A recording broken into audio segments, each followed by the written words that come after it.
Students, ये रही हमारी एग्जांपल नंबर 1.5 जिसके अंदर वो कह रहा है analyse the 10 volt Zener diode यानी कि वी जेड हमें दिए गए हैं जीनर डायोड वोल्टेज 10 वोल्ट के बराबर। आगे वो कहता है डिस्क्राइब्ड इन टेबल 7 जो कि टेबल 7 के अंदर आपको डिस्क्राइब किए गए हैं बुक के अंदर। ठीक है, आपका ये टेबल ड्रा है, वहाँ पे कुछ वैल्यूज़ आपको मिल जाएंगी जो कि आपके इस न्यूमेरिकल में इस्तेमाल होंगी। वो कहता है if the temperature is increase to 100 degree Celsius. अब देखो टेम्परेचर को इंक्रीज़ किया गया 100 डिग्री सेल्सियस तक, इसका क्या मतलब है? ये बॉइलिंग पॉइंट ऑफ वाटर भी आगे लिखा हुआ है। बच्चों सिंपल सी बात है, ये रूम टेम्परेचर पे था, ठीक है? यानी कि सिंपल टेम्परेचर पे आपका जो वाटर है आप इसी तरह से समझिए, आपने पानी लिया, ठीक है? उसको गर्म किया। पहले पानी किस टेम्परेचर पे था?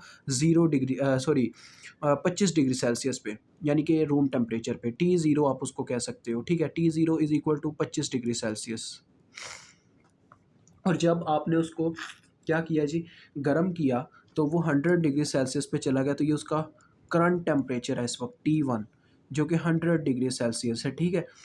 अब आपके जो न्यूमेरिकल है उसके अंदर एक TC नाम का यानी कि टेम्परेचर कांस्टेंट इस्तेमाल होता है, जिसकी वैल्यू हमारे पास होती है 0.072%।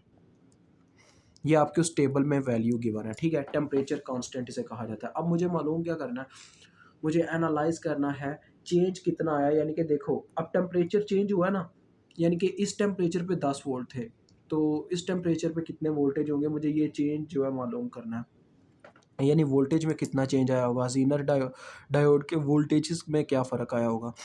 तो डेल्टा VZ मुझे मालूम करना होगा, जिसका फार्मूला होता है TC VZ डिवाइडेड बाय 100 साथ में परसेंट और इंटू T1 माइनस T0। चलें वैल्यूज़ पुट करते हैं। Delta VZ is equal to TC की वैल्यू आपके सामने ही है 0.072% और इंटू VZ की वैल्यू 10 है। आगे T1 माइनस T0 यानी कि 100 माइनस 25। अब सिंपल सी बात है, आप कहेंगे सर आपने इसकी वैल्यू केल्विन में क्यों नहीं कन्वर्ट की?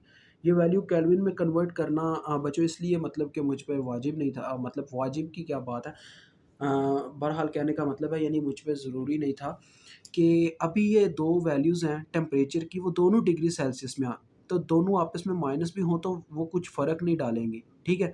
लेकिन अगर ऐसा होता एक वैल्यू केल्विन में होती, दूसरी किसी और में होती, तो फिर मुझे दूसरी को भी सेम यूनिट पे लेके आना होता। अभी सेम यूनिट में होना ज़रूरी है हमारे लिए, क्योंकि हम चेंज इन टेम्परेचर निकाल रहे हैं। तो डेट्स वाई ये सेम यूनिट में है, डेट्स वाई हमें मसला नहीं होगा। और बटे में देखें 100% है। अब ये जो परसेंट है, परसेंट से कट जाएगा। ओवरऑल 100 में से 25 माइनस होगा, 75 आएगा। 75 10 से ज़रब होगा, 700 अपने पास आ जाएगा। कितना, क्या उसको कहते हैं यार, ये आ जाएगा 775 750। हाँ जी, 750 जब 0.072 से मल्टीप्लाई होगा तो फाइनली हमारे पास आ जाएगा 0.54 वोल्ट। अब जो ये इतना चेंज आया वोल्टेज के अंदर, यानी कि इतना वोल्टेज में इजाफा हुआ होगा, इंक्रीज़ आया होगा। तो अगर मैं वैल्यू निकालता हूँ कि ज़ीनर के अंदर कितना पोटेंशियल है, आप यानी कि VZ प्राइम निकालता हूँ, तो वो अपने पास होगा बराबर VZ प्लस डेल्टा VZ, जैसा कि उसका फार्मूला होता है। तो VZ अपने पास 10 है, 10 में जमा हो गया 0.54 वोल्टेज, जो कि 10.54 वोल्ट बनता है। तो ये आपका क्वेश्चन सॉल्व होता है। मुझे उम्मीद आपको समझ आ गई होगी। खुदा हाफिज़।